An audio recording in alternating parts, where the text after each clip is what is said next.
नमस्कार मित्रांनो, मी शेळके वकील.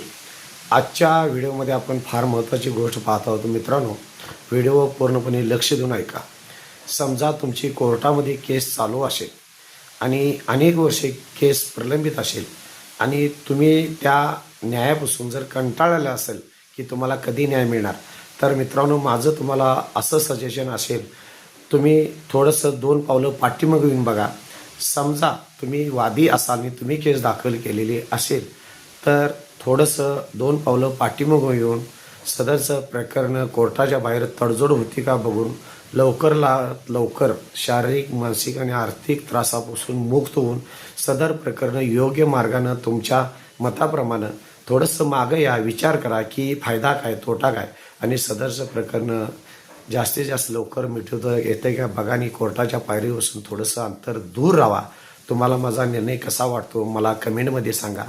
वाटल्यास मला सबस्क्राईब माझ्या चॅनलला करा, शेअर करा, लाईक करा. धन्यवाद मित्रांनो.